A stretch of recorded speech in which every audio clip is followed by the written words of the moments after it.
ভয় পাইনি, বরং ওই ছুরি টেনে নিয়ে ওকে আমি ফালা ফালা করে দেবো। ফালা ফালা তোমার শতানি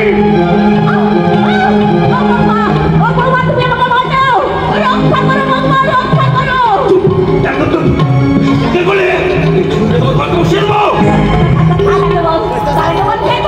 আমি তোমার আপন ছিল বিবেক। বিবেক তুই?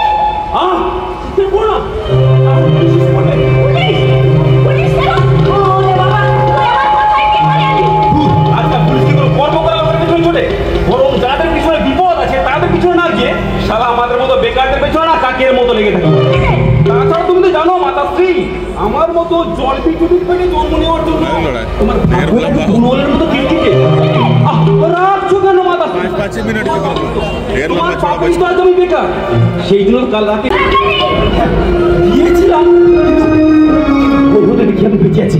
সেই একই পোশাক আমার গায়ে, সেই ছুরি আমার হাতে ধরা, সন্ত্রাসবাদী মাওবাদ ভেবে তোমার কি সুন্দর করতে দেখো দোরগোড়া মাতাশ্রী ভিতরে ঢুকতে পারে। তোমাকে আমাকে দুজন গ্যারেজ করে দৌড় দৌড়াতে তার জীবনে এক কাজ করো, তুমি একবার জলে আমার বেতন বেতন এসো, আর আমি তো খুব টয়লেটে গ্লাস দিচ্ছি।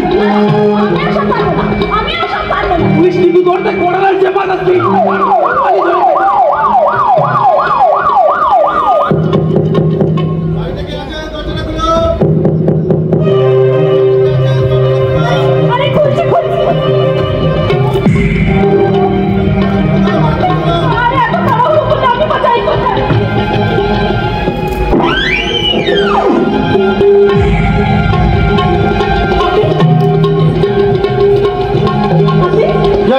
इंस्पेक्टर ऑफ पुलिस होम से আসতে বাধ্য হলাম ম্যাডাম, কারণ একটু আগে একটা গুন্ডা এই বাড়িতে এসেই ঢুকেছে।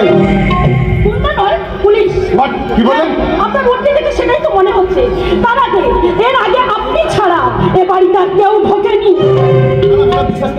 সকাল থেকে আমি একটা গুন্ডার পিছনে তাড়া করে বেড়াচ্ছি, আমি স্পষ্ট দেখেছি ওই গুন্ডাটা এই বাড়িতে এসেই ঢুকেছে। এটা তোর গুন্ডার রাস্তা নয় স্যার।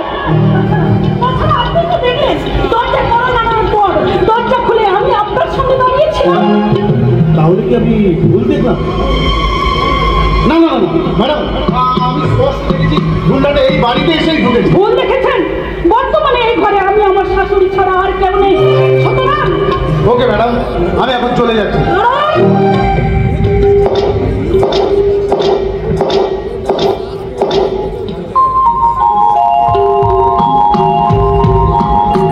আমার ধারণা যদি ভুল না হয়ে থাকে, সেদিন হরি মন্দিরের মেলা প্রাঙ্গণে আমার শাড়ির আঁচল ধরে পেছন থেকে। সরি ম্যাডাম, আমি সেদিন ভুল করে আত্মভেদে আমার শাড়ির আঁচল ধরে টেনেছিলেন, আজ আবার সেই ভুল করে গুন্ডার বাহানায় আমার ঘরে এসে ঢুকেছেন। আচ্ছা আচ্ছা, আপনার উদ্দেশ্যটা কি বলুন তো? ম্যাডাম বিশ্বাস করুন, আমার কোনো উদ্দেশ্য নেই।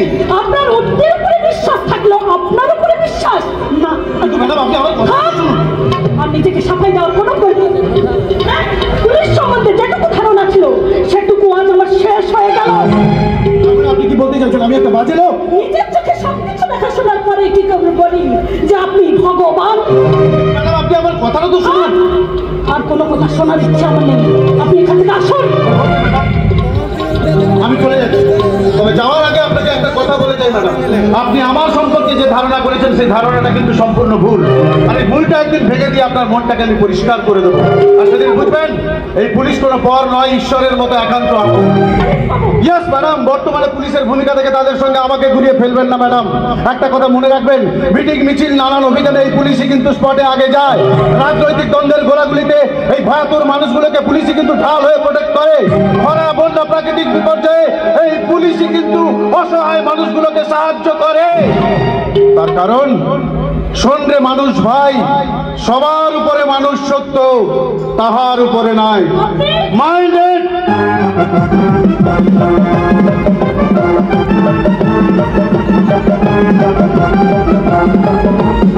আমার বিশ্বাস নেই, কখন যে গিরগিটির মতো রং বদল করে কি করে বসবে তা ভগবানও বলতে পারবে না। একদম একটা উড়ো ফোন পা তারপরে এই শহরের নাম করা ব্যারিস্টার অনির্বাণ চ্যাটার্জিকে ডেকে পাঠিয়েছি, কিন্তু ও এখনো আসছে না কেন? ব্যারিস্টার অনির্বাণ চ্যাটার্জি ঠিক সময় হাজির বল। আপনার জন্য আমি কি করতে পারি? সময়ানুবর্তিতার ঘড়ি ধরে ঠিক সময় কাজ করতে না পারলে পৃথিবীর সব মানুষ ফেল হয়ে যাবে। সেবার জানি বলেই তো আগে ভাগে তোমাকে ডেকে পাঠিয়েছি। কিন্তু আপনার মতো বিশাল শিল্পপতির আমার দুঃসময় আছে নাকি? হ্যাঁ, ভগবানের কাছে হতে নেই, কিন্তু মানুষ যারা আমার কাছে নুন খেয়ে বেঁচে থাকে, যারা আমার অতি আপনজন, তারা যে কোনো সময় আমার দুঃসময় ঘটিয়ে দিতে পারে। কিন্তু আমি যতটুকু জানি আপনি আজও দ্বারশত পরিবারহীন এক পরোপকারী শিল্পপতি। বিপদে আপদে মানুষকে সাহায্য করার মতো তেমন প্রপার্টি আপনার নেই।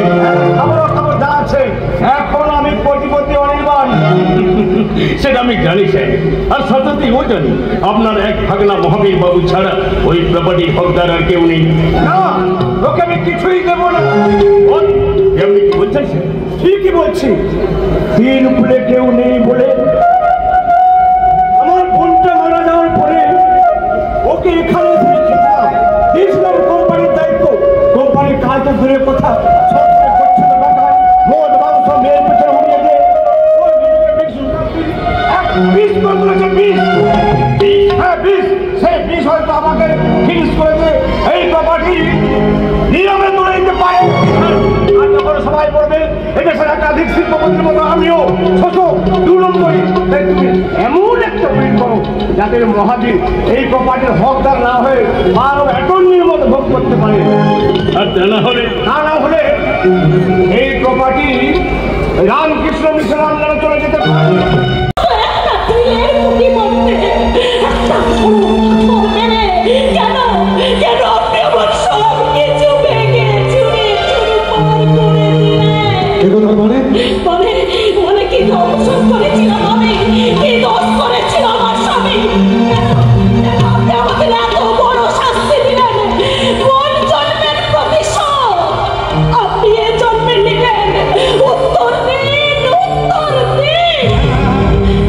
কর্তব্য ছিল, পুলিশ ইন্সপেক্টর হিসাবে আমি আমার কর্তব্যটাই করেছি।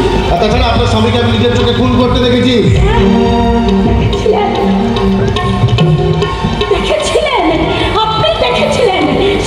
সেদিন হরি মন্দিরে মেলার প্রাঙ্গণে শাড়ির আঁচল ধরে টানার সময় যেমন আপনি দেখেছিলেন, গুন্ডার বাহানায় আমার ঘরে যেমন ঢুকে আপনি দেখেছিলেন, ঠিক তেমনি ভাবে আমার স্বামীর মারার করার চেষ্টাও আপনি দেখেছিলেন।